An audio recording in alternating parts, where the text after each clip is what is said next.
Please welcome to the stage Gold Director Robert Rances from the Philippines. 请大家以热烈的掌声欢迎来自菲律宾的黄金董事 Robert Rances 先生上台。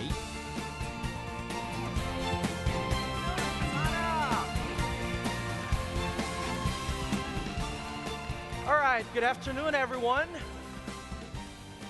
Before I begin, I'd like to acknowledge my Yuzana family from the Philippines, headed by our very beautiful mother, Duday Gaston. She's a mother to all of us. All right, so whenever I get a chance to share my life story, I always go back to a childhood experience that later became a springboard in my life. All right, and so I visited a place where I grew up. That's where I spent the first half of my life. Took some photos to show you this afternoon, and here they are. Yes, that's where I lived. I lived in a slum area, and I was among the poorest of the poor in our country for the first 17 years of my life. In fact, that wall that you see in the picture, that's where my father built our house in less than 30 days. I'm not exaggerating, that's how poor we were.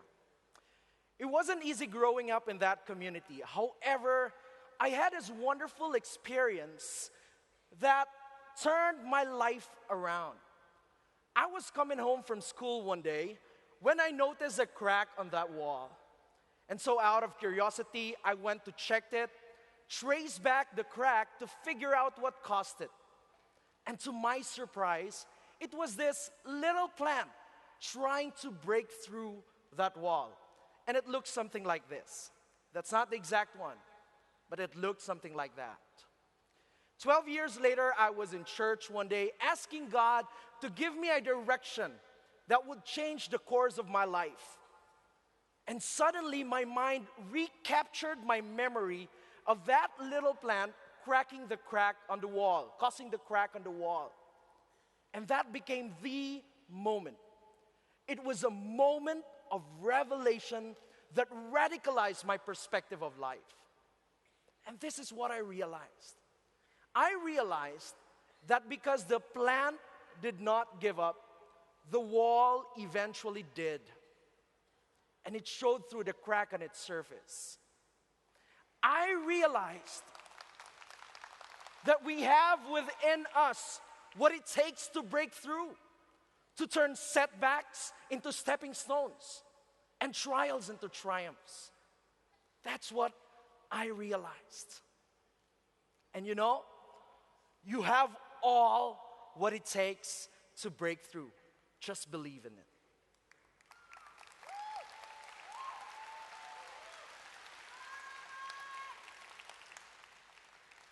All right.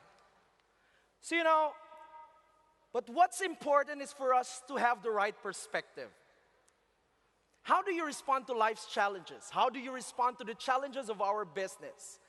What if your recruitment efforts make very little returns? Would you back out and quit? Harbor feelings of rejection? You know what I realized? Considering the total population of the world, which is about how much? 6 billion people? I realized that a networker will never run out of prospects, but he could run out of courage. And when that happens, he loses the fire to pursue his dreams. That is why I want to tell you today what my mentor told me a year ago.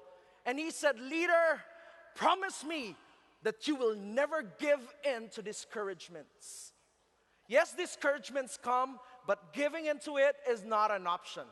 So tell the person next to you, "Leader," come on, tell the person next to you, "Leader, promise me you will never give in to discouragement."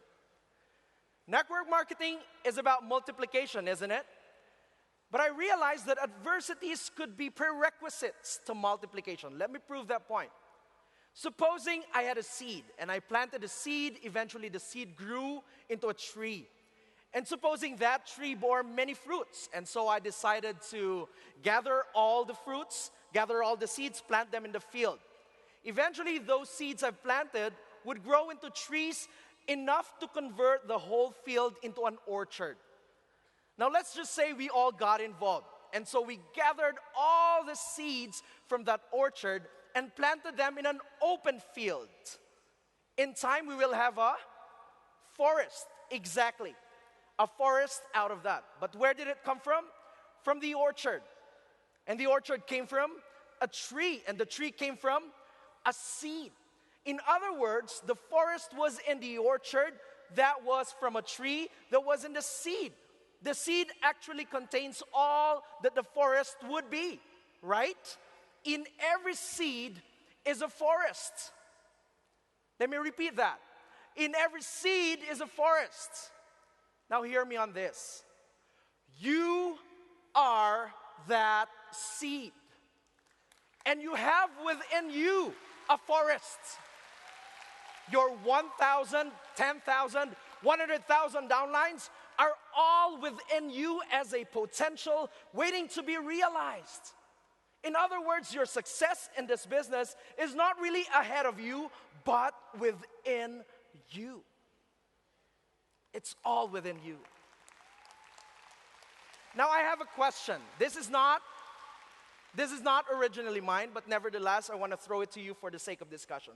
What do you think is the wealthiest spot on earth? No, it's not the gold mines of America, nor the diamond mines of Africa, nor the oil fields of the Middle East. Probably not the labor resources of China. In fact, it's just a few miles away from your backyards. The wealthiest spot on earth is this. That's the wealthiest spot on earth. The cemetery. Why? Because the cemetery is full of untapped potentials. It is full of buried and unrealized dreams. The cemetery is a site of songs that were never written, books that were never written, businesses that were never established, schools that were never created. In fact, it is full of leaders who could have changed the world. But these potential were buried underground because those people who possessed them gave up too soon. That is why, in my opinion, Jesus is the most successful person who has ever lived. Why? Because when he breathed his last, he said, "It is finished." Notice the "it" in that statement. And that refers to all that he was called to be and do. And he accomplished them all in his lifetime. The problem with most of us is this. When we go through the challenges of life, instead of really persisting so that at the end of our journey we'd be able to say, "It is finished," we back out too soon and cry out, "I am finished. I quit. This business isn't just for me." Now you're laughing. But don't you think that's the reason why people, even at the very end of their lives, still remain a seed? Now going back to that multiplication, principle of multiplication. It says, unless a kernel of wheat falls in the ground and dies, it abides alone, but when it dies, it will bear much fruit. When a seed is planted, all right, the pressure, the heat, the water will take off the outer layer of the seed so that the embryo, the green one, that possesses everything that the seed is meant to be and do, can actually break forth and eventually bear fruit and multiply. In the same way, when we go through the challenges in our business and in our lives, it is to take off the outer layer so that are keeping us from breaking through. So that which is inside of us, all that we have been called to be and do, can break forth and multiply. And that's how it is. So next time when you are faced with challenges, don't just back out and quit. Next time when challenges come knocking at your door, swing it open, because every challenge is an opportunity to break through.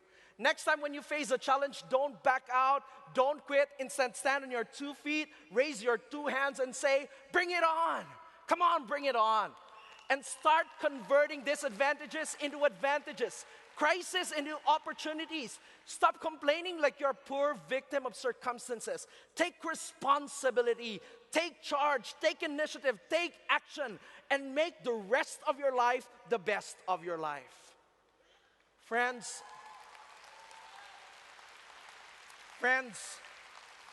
for my final note, I'd like to thank you for giving me this opportunity to share my heart. I hope you're all encouraged. But this is actually what my wife and I have been preparing to tell our sons when they grow up and when they are able to understand. These are my sons Samuel and David. And there are the reasons why I'm doing Yuzana. I'm doing whatever I can for my sons. Because I want to tell them one day, sons, this has been the story of my life. It's time you build yours. So be bold and take courage. Yes, life is full of hard knocks, but when you look up, you can get up. God bless you, Sana.